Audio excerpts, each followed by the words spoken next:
11 septembre 2001.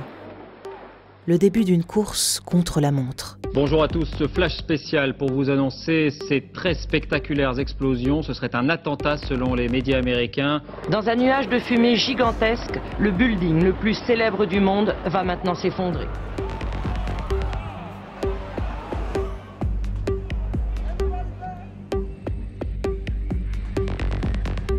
Après le choc, les États-Unis entrent en guerre contre la terreur. We will find those who did it. We will smoke them out of their holes. We will get them running. And we'll bring them to justice. Dans les jours qui suivent, le pays adopte des mesures exceptionnelles. Dès le 18 septembre 2001, le Congrès américain ouvre la voie à une intervention militaire en Afghanistan. Our war on terror begins with Al-Qaeda. Mais alors que l'armée américaine mène ses premières frappes, une guerre d'un autre genre est en cours. Une guerre secrète, menée par la CIA pour capter le maximum d'informations sur les djihadistes en un minimum de temps. Sauf qu'en 2014, la vérité éclate sur la méthode employée. Des techniques ultra-violentes, des actes de torture répétés. Bouleversée, l'Amérique découvre une autre réalité glaçante. Au sein de la CIA, personne ne savait précisément si tout cela avait la moindre utilité. We are aggressively pursuing the agents of terror around the world. We tortured some folks.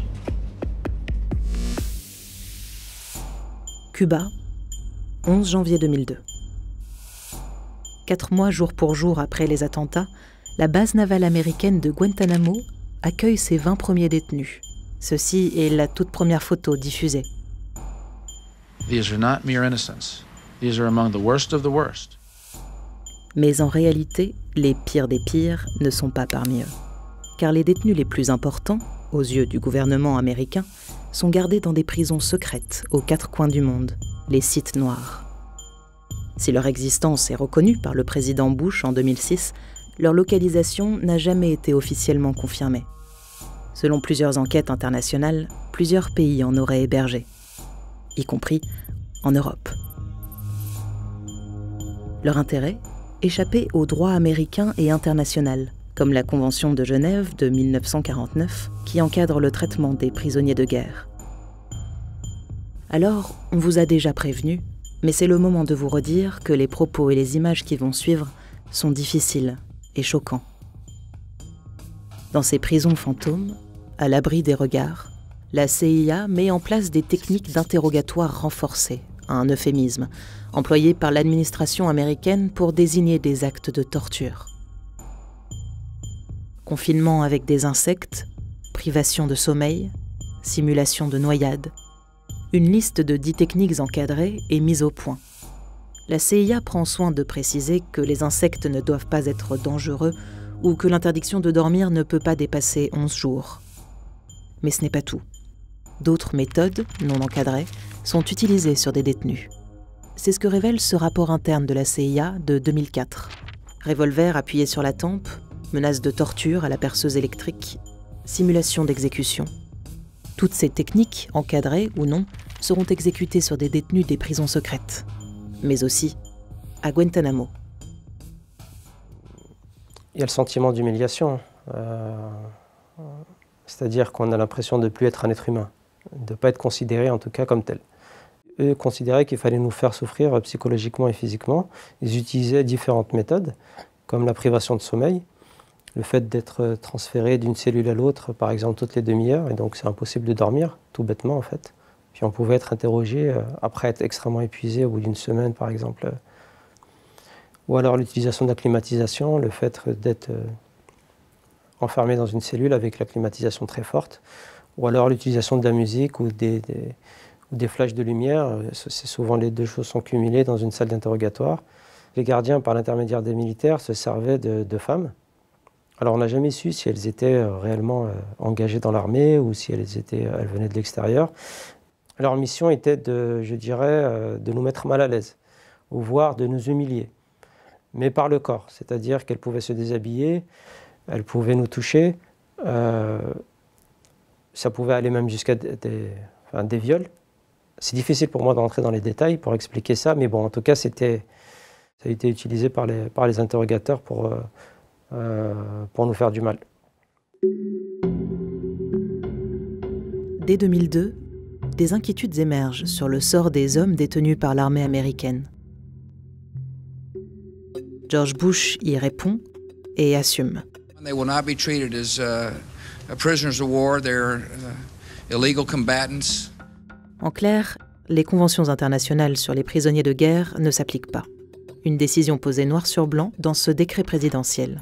L'article 3 de la Convention de Genève ne s'applique pas aux membres d'Al-Qaïda et aux talibans détenus. L'article 3, c'est celui sur le traitement humain des prisonniers de guerre.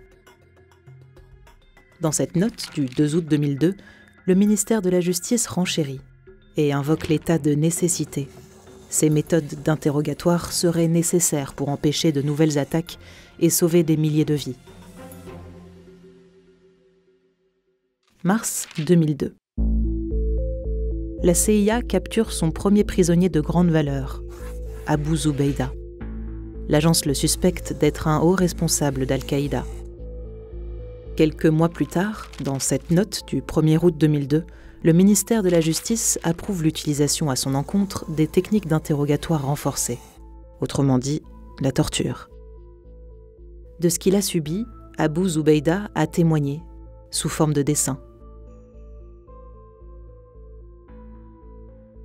La simulation de noyade, par exemple, à laquelle il a été soumis 83 fois en l'espace d'un mois. Ces interrogatoires sont enregistrés. Mais la CIA détruit les vidéos quelques années plus tard. L'affaire est révélée en 2007 par le New York Times et met le feu aux poudres.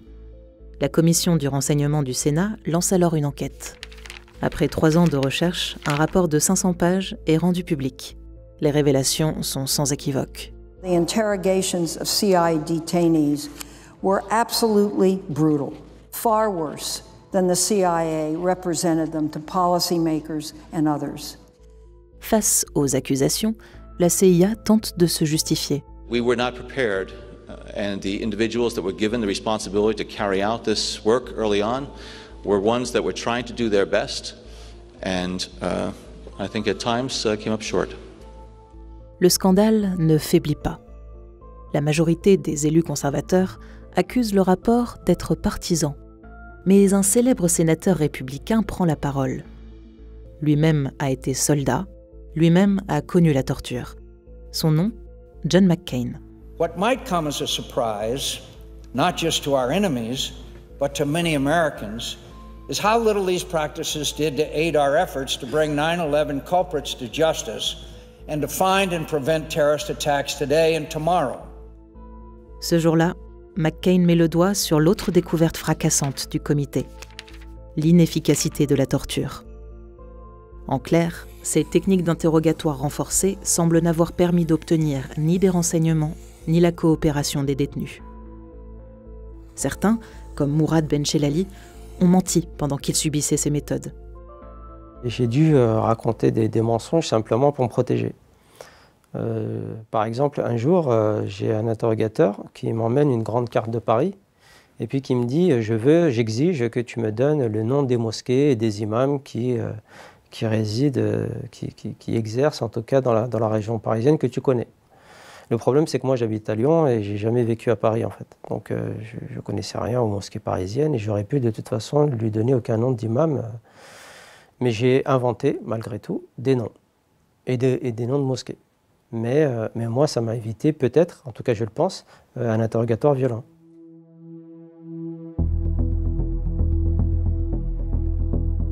D'autres fois, les informations obtenues sous la torture n'ont rien d'inédit. Elles ont déjà été récoltées par d'autres moyens, ou même parfois, elles ont déjà été livrées par les détenus, avant qu'ils soient soumis à ces méthodes. C'est le cas d'Abu Zubaydah, dont on a parlé plus tôt. Selon la CIA, les techniques d'interrogatoire renforcées auraient permis de lui soutirer des renseignements cruciaux sur des complots terroristes. Selon les conclusions du rapport, ces interrogatoires n'ont, en fait, joué aucun rôle. La CIA avait déjà obtenu des renseignements par d'autres moyens avant la mise en place du programme d'interrogatoire. Et Abu Zubaydah avait déjà livré certaines de ces informations à des agents du FBI. l'échec retentissant des méthodes de la CIA tient aussi au profil de ces deux hommes, James Mitchell et Bruce Jessen, deux anciens psychologues de l'armée de l'air qui supervisaient une formation aux méthodes de survie. En accord avec la CIA, Mitchell et Jessen en ont détourné les principes pour les appliquer aux interrogatoires de détenus. Sauf que, selon le rapport du Sénat, les deux hommes n'ont aucune expérience comme interrogateurs, pas plus qu'ils n'ont de connaissances sur Al-Qaïda, ni d'expertise culturelle ou linguistique. En 2009, l'arrivée au pouvoir de Barack Obama met fin à l'utilisation des techniques d'interrogatoire renforcées. Mitchell, Jessen et les autres responsables du programme n'ont jamais été condamnés. Mourad Benchelali est resté 2 ans et demi à Guantanamo. Arrêté à son retour en France, il passe 18 mois de plus derrière les barreaux. Il anime aujourd'hui des ateliers sur la religion auprès de détenus radicalisés.